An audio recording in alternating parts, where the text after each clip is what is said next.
Hello everyone, কেমন আছেন সবাই? আশা করি আপনারা সকলে ভালো আছেন। তো আজকে আপনাদের সাথে শেয়ার করব কিভাবে আপনারা ইন্ডিয়া থেকে বাংলাদেশে মানি ট্রান্সফার করবেন উইদাউট প্রবলেম। তো আপনাদের অনেকে আছেন যারা ইন্ডিয়া থেকে বাংলাদেশে মানি ট্রান্সফার করবেন, কিন্তু কিভাবে ট্রান্সফার করবেন সেটা বুঝতে পারছেন না। আপনাদের ব্যাংকে যাওয়ার সময় নেই, কিংবা আপনারা মোবাইল দিয়ে কিভাবে ট্রান্সফার করবেন খুব সহজে সে একটি পন্থা খুঁজছেন। তো কিভাবে আপনারা ইন্ডিয়া থেকে বাংলাদেশে টাকা পাঠাবেন সেটা বুঝতে পারছেন না। তো আশা করি এই ভিডিওটা সম্পূর্ণ দেখলে বুঝতে পারবেন কিভাবে আপনারা ইন্ডিয়া থেকে বাংলাদেশে টাকাটা পাঠাতে পারবেন। যদি আপনার হাতে এরকম একটি স্মার্টফোন থাকে তাহলে আপনি খুব সহজে ইন্ডিয়া থেকে বাংলাদেশে মানিটা ট্রান্সফার করতে পারবেন। এখানে জাস্ট 2 মিনিটের সময় আপনারা যদি 2 মিনিট ওয়েস্ট করেন এখানে, তাহলে ইজিলি ইন্ডিয়া থেকে বাংলাদেশে এই টাকাটা পাঠাতে পারবেন। আপনি চাইলে পেপ্যালের মাধ্যমে, পেটিএমের মাধ্যমে কিংবা ফোনপের মাধ্যমে টাকাটা পাঠাতে পারবেন, এবং বাংলাদেশ থেকে যে রিসিভ করবে সে বিকাশ, নগদ, রকেটের মাধ্যমে সে টাকাটা রিসিভ করতে পারবে। আশা করি আজকের এই ভিডিওটি দেখলে আপনারা ইন্ডিয়া থেকে বাংলাদেশে টাকাটা পাঠাতে পারবেন। তো আর কথা না বাড়িয়ে আজকের এই ভিডিওটি শুরু করা যাক। অলরেডি এভরিওয়ান, আমি কিন্তু ওয়েবসাইটটিতে চলে এসেছি। আপনারা ওয়েবসাইটটিতে চলে আসার জন্য আমার ডেসক্রিপশন বক্সটি চেক করবেন, সেইখানে দেওয়া লিঙ্কে ক্লিক করলে আপনারা এই ওয়েবসাইটটিতে চলে আসতে পারবেন। ওয়েবসাইটটিতে চলে আসার পর এইখানে কিন্তু আপনাদের একটি অ্যাকাউন্ট ক্রিয়েট করতে হবে। তো এইখানে অ্যাকাউন্ট ক্রিয়েট করার জন্য দেখতে পাচ্ছেন এখানে একটি সাইন ইন অপশন লেখা রয়েছে। এইখানে আপনাদের অ্যাকাউন্টটা ক্রিয়েট করতে হবে। সাইন ইন আপ অপশনটি ক্লিক করবেন। ক্লিক করার পর এইখানে ইউজার নেম, তারপর ইমেল অ্যাড্রেস দেবেন। আপনি যে ইমেল অ্যাড্রেস দিয়ে কথাবার্তা বলেন, কোনো প্রবলেম হলে সলভ নেন, সেই ইমেল অ্যাড্রেসটা এখানে দেবেন, মানে আপনার ফোনের ইমেল অ্যাড্রেসটা। তারপর হোয়াটসঅ্যাপ নাম্বারটা মেইন আপনাদের দিতে হবে, আপনাদের হোয়াটসঅ্যাপ নাম্বারটা এখানে দেবেন। তারপর পাসওয়ার্ড এবং কনফার্ম পাসওয়ার্ড এইখানে ক্লিক করে আই অ্যাম এ হিউম্যান এই ক্যাপচাটা ফিল আপ করবেন। ক্যাপচা ফিল আপ করার পর এখানে দেখতে পাচ্ছেন একটি টার্মস অ্যান্ড সার্ভিস কন্ডিশন রয়েছে, সেখানে ক্লিক করে সাইন আপ অপশনে ক্লিক করার সাথে সাথে কিন্তু আপনাদের এই সাইটে একটি অ্যাকাউন্ট ক্রিয়েট হয়ে যাবে। তো আশা করি আপনারা কিন্তু এই সাইটে একটি অ্যাকাউন্ট ক্রিয়েট করতে পারবেন। অ্যাকাউন্ট হয়ে যাওয়ার পর সাইন ইন অপশনে ক্লিক করবেন। সাইন ইন অপশনে ক্লিক করার পর একটু আগে যে ইউজার নেম এবং পাসওয়ার্ড দিয়ে এই সাইটে অ্যাকাউন্টটি ক্রিয়েট করেছিলেন সেই ইউজার নেম এবং পাসওয়ার্ডটি দিয়ে দিবেন। দিয়ে দেওয়ার পর এখানে অটোমেটিক কিন্তু আপনাদের অ্যাকাউন্টে লগ ইন হয়ে যাবে। তো আশা করি আপনারা এখানে লগ ইন করতে পারবেন। তারপর এখানে দেখতে পাচ্ছেন যে অনেকগুলো অপশন রয়েছে, বাট এখন আপনাদের কাজ হলো অ্যাড ব্যালেন্স করা। যেহেতু আপনাদের অ্যাকাউন্টে কোনো টাকা নেই, সবার আগে আপনারা এই অ্যাকাউন্টে অ্যাড ব্যালেন্স করবেন। তো এখানে অ্যাড ব্যালেন্স করার জন্য এখানে দেখতে পাচ্ছেন 3 ডট একটি অপশন, এইখানে এটি ক্লিক করবেন। ক্লিক করার পর দেখতে পাচ্ছেন আমার এখানে কিন্তু $0 রয়েছে। এখানে কিন্তু আমাদের অ্যাড করলে আপনারা চাইলে $5 অ্যাড করতে পারবেন, $10 অ্যাড করতে পারবেন। যেই কয় টাকা বাংলাদেশে পাঠাবেন সেই টাকাটা এখানে অ্যাড করে ফেলবেন।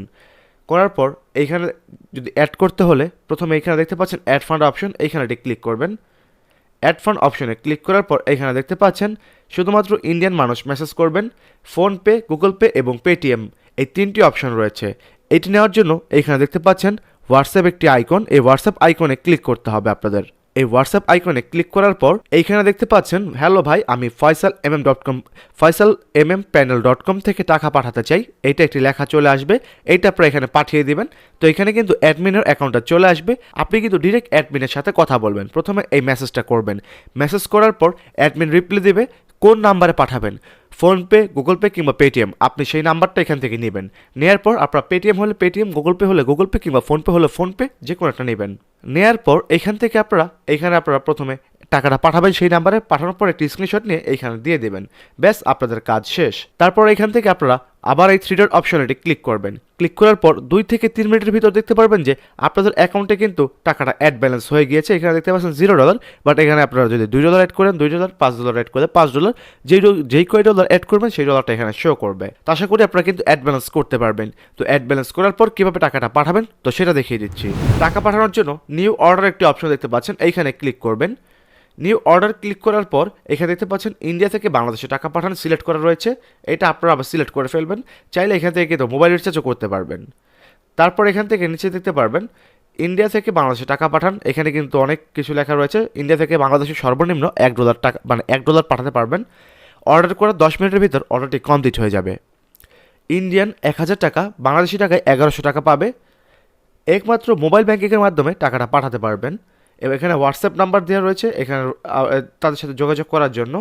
এখানে দেখতে পাচ্ছেন লাস্টে দেওয়া রয়েছে আত্মীয় স্বজন এবং পড়াশোনার জন্য টাকা ট্রান্সফার করতে পারবেন শুধু, মানে আত্মীয় স্বজন এরকম বিষয়, কোনো আপনাদের যদি পরিবার থাকে, ভাই বোন থাকে কিংবা কোনো কাজ থাকে সেই কাজেই শুধু লেনদেনটা করতে পারবেন।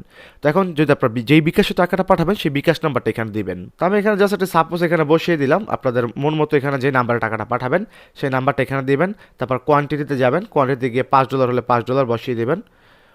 হয়ে গেলে এখান থেকে আপনারা দেখতে পাচ্ছেন আমি এখানে একটা নাম্বার বসালাম জাস্ট আপনাদের বোঝানোর সুবিধার্থে। আপনি মনে করেন এটা আপনার বিকাশ নাম্বার। বসানোর পর এখানে কোয়ান্টিটিটা বসালাম। বসার পর জাস্ট সাবমিট যে অপশন দেখতে পাচ্ছেন এইখানে ক্লিক করবেন। এইখানে ক্লিক করার সাথে সাথে কিন্তু আপনাদের অর্ডারটা কমপ্লিট হয়ে যাবে। তারপর 2 থেকে 3 মিনিট ওয়েট করবেন, দেখতে পারবেন যে আপনার অ্যাকাউন্ট থেকে ব্যালেন্স কেটে নিয়েছে।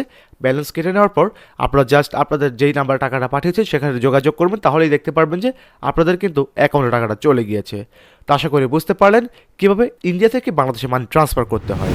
তো আশা করি আজকের এই ভিডিওটি দেখে বুঝতে পারলেন কীভাবে ইন্ডিয়া থেকে বাংলাদেশে মানি ট্রান্সফার করতে হয়। আর যদি কোনো প্রবলেম হয়ে থাকে তো অবশ্যই আমাকে জানাবেন, তাহলে আমি আপনাদের আরও সুন্দরভাবে বুঝিয়ে দেবো। আর যদি আজকের এই ভিডিওটি ভালো লেগে থাকে তবে সেটি লাইক করে দিবেন এবং আমার চ্যানেলে নতুন লাগলে সাবস্ক্রাইব করে দিবেন। দেখা হবে পরবর্তী নেক্সট ভিডিওতে। ততক্ষণের জন্য ভালো থাকবেন, সুস্থ থাকবেন। আল্লাহ হাফেজ।